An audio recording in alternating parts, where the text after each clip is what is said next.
Hi ನಮಸ್ಕಾರ ಎಲ್ಲರಿಗೂ welcome to Meena Vijayalakshmi channel. ನಾನು ಇವತ್ತೊಂದು ರೆಸಿಪಿನ ತೊಗೊಂಬಂದಿದ್ದೀನಿ. ಏನಂತ ಅಂದರೆ ಪೇಪರ್ ಅವಲಕ್ಕಿ, ಪೇಪರ್ ಪೋಹನ ಹೇಗೆ ಮಾಡೋದಂತ ಹೇಳ್ಕೊಡ್ತೀನಿ. ಫಸ್ಟಿಗೆ ಪುಟಾಣಿ, ಶೇಂಗಾ, ಬೆಳ್ಳುಳ್ಳಿ, ಕರಿಬೇವು ಮತ್ತು ಮೆಣಸಿನ್ಕಾಯಿ ತೊಗೊಂಡು ಎಲ್ಲನೂ ರೆಡಿ ಮಾಡಿ ಇಟ್ಕೊಂಡಿದ್ದೀನಿ ಬೌಲಲ್ಲಿ ಹಾಕ್ಕೊಂಡು. ಆಮೇಲೆ ಪೇಪರ್ ಪೋಹನ 1-2-3 ತಾಸಷ್ಟು ಬಿಸಿಲಿಗೆ ಹಾಕ್ಕೊಂಡು ತೊಗೊಂಬಂದಿದ್ದೀನಿ. ಇವಾಗ ಬಾಣಲಿ ಒಳಗೆ ಎಣ್ಣೆ ಹಾಕ್ಕೊಂಡಿದ್ದೀನಿ. ಎಣ್ಣೆ ಕಾದ ತಕ್ಷಣ ಮೀಡಿಯಮ್ ಫ್ಲೇಮ್ ಒಳಗಿಟ್ಟು ಫಸ್ಟಿಗೆ ಪುಟಾಣಿನ ಚೆನ್ನಾಗಿ ಫ್ರೈ ಮಾಡ್ಕೊತೀನಿ 2 ನಿಮಿಷ. ಫ್ರೈ ಆದಮೇಲೆ ಮತ್ತೆ ಪೇಪರ್ ಪೋಹ ಬುಟ್ಟಿ ಒಳಗೆ ಹಾಕ್ಕೋತೀನಿ. ಹಾಕ್ಕೊಂಡಾದ್ಮೇಲೆ ಶೇಂಗಾನು ಕೂಡ ಮೀಡಿಯಮ್ ಫ್ಲೇಮ್ ಒಳಗಿಟ್ಟು ಶೇಂಗಾನು ಫ್ರೈ ಮಾಡ್ಕೊತೀನಿ.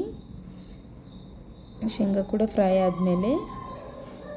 ಆಮೇಲೆ ಮತ್ತೆ ಸಾಸಿವೆ, ಜೀರಿಗೆ ಮತ್ತು ಬೆಳ್ಳುಳ್ಳಿ, ಮೆಣಸಿನ್ಕಾಯಿ ಎಲ್ಲನೂ ಹಾಕಿ ಚೆನ್ನಾಗಿ 2 ನಿಮಿಷ ಫ್ರೈ ಮಾಡ್ತೀನಿ. ಫ್ರೈ ಆದ ತಕ್ಷಣ ಅರಿಶಿನ ಹಾಕ್ಕೊಂಡು ರುಚಿಗೆ ತಕ್ಕಷ್ಟು ಉಪ್ಪು ಹಾಕ್ಕೊಂಡು ಸಕ್ಕರೆ ಪುಡಿನ ನಾನು ಮೊದಲಿಗೆ ಮಿಕ್ಸಿ ಒಳಗೆ ಹಾಕಿಟ್ಕೊಂಡ್ಬಿಟ್ಟಿದ್ದೆ. ಸೊ ಹಾಗಾಗಿ ಇವಾಗ ಎಲ್ಲನೂ ಹಾಕಿ ಒಗ್ಗರಣೆನ ರೆಡಿ ಮಾಡ್ಕೊಂಡಿದ್ದೀನಿ. ಒಗ್ಗರಣೆ ರೆಡಿ ಆದಮೇಲೆ ಗ್ಯಾಸ್ನ ಆಫ್ ಮಾಡಿ 2 ನಿಮಿಷ ಬಿಟ್ಟು ಎಲ್ಲ ಒಗ್ಗರಣೆಯಲ್ಲಿ ಸ್ವಲ್ಪ ಸಕ್ಕರೆ ಪುಡಿನ ನಾನು ಒಗ್ಗರಣೆಯಲ್ಲೇ ಹಾಕ್ಕೊಂಡಿಲ್ಲ, ಅವಲಕ್ಕಿ ಒಳಗೆ ಹಾಕ್ಕೊಂಡಿದ್ದೀನಿ. ಸೊ ಬನ್ನಿ ಇವಾಗ ಹೇಗೆ ಕಲಿಸೋದಂತ ತೋರಿಸ್ಕೊಡ್ತೀನಿ. ಅದು ಎಷ್ಟು ಕ್ರಿಸ್ಪಿಯಾಗಿರುತ್ತೆ ಅಷ್ಟು ಟೇಸ್ಟಿಯಾಗಿರುತ್ತೆ. ಸೊ 1-2-3 ನಿಮಿಷ ಆದರೂ ನಾವು ಚೆನ್ನಾಗಿ ಫ್ರೈ ಮಾಡ್ಕೋಬೇಕು ಒಗ್ಗರಣೆನ.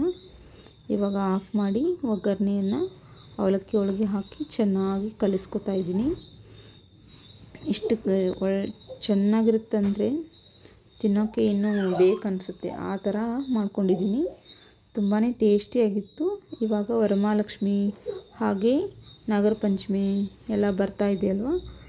ಸೊ ಹಬ್ಬಕ್ಕಂತಲೇ ಏನಾದರೂ ಖಾರವಾಗಿ ಬೇಕೇ ಬೇಕು. ಸ್ವೀಟ್ ಇವಾಗಿನ ಮಕ್ಕಳಾಯ್ತು ದೊಡ್ಡವರಾಯ್ತು ಸ್ವೀಟ್ ತಿನ್ನಂಗಿಲ್ಲಲ್ವ. ಸೊ ಹಾಗಾಗಿ ಖಾರನೇ ಇದು ಒಳ್ಳೆಯದು. ನನಗಂತೂ ಇದು ತುಂಬಾ ಇಷ್ಟ ಮತ್ತು ನಮ್ಮ ಮನೇಲೂ ಕೂಡ ಇಷ್ಟಪಟ್ಟೆ ತಿಂತಾರೆ. ನೋಡಿ ಇವಾಗ ಹೇಗಾಗಿದೆ ಅಂತ, ತುಂಬಾ ಕ್ರಿಸ್ಪಿಯಾಗಿತ್ತು ಕೂಡ. ಯಾರಿಗೆಲ್ಲ ಈ ವಿಡಿಯೋ ಇಷ್ಟ ಆಗಿದ್ರೆ ಕಮೆಂಟ್ ಹಾಕಿ, ಲೈಕ್ ಕೊಡಿ. ಹಾಗೆ ನನ್ನ ಚಾನಲ್ಗೆ ಯಾರೆಲ್ಲ ಸಬ್ಸ್ಕ್ರೈಬ್ ಮಾಡಿಲ್ಲ ಸಬ್ಸ್ಕ್ರೈಬ್ ಆಗಿ ನೋಡಿ. ನೀವು ನಿಮ್ಮ ಮನೇಲಿ ಟ್ರೈ ಮಾಡಿ. ಹಾಗೆ ಎಲ್ಲರಿಗೂ ವರಮಹಾಲಕ್ಷ್ಮಿ ಹಬ್ಬದ ಶುಭಾಶಯ ಅಡ್ವಾನ್ಸ್. ಹಾಗೆ ನಾಗರ ಪಂಚಮಿ ಹಬ್ಬದ ಶುಭಾಶಯಗಳು ಎಲ್ಲರಿಗೂ ಒಳ್ಳೆಯದಾಗಲಿ. ದೇವಿ ಎಲ್ಲರ ಮನೆಯಲ್ಲಿ ನೆಲೆಸಲಿ ಅಂತ ನಾನು ಕೇಳ್ಕೊತೀನಿ. Thank you all. ಮತ್ತೆ ಮುಂದಿನ ವಿಡಿಯೋದಲ್ಲಿ ಸಿಗ್ತೀನಿ. ಎಲ್ಲರಿಗೂ ಧನ್ಯವಾದಗಳು.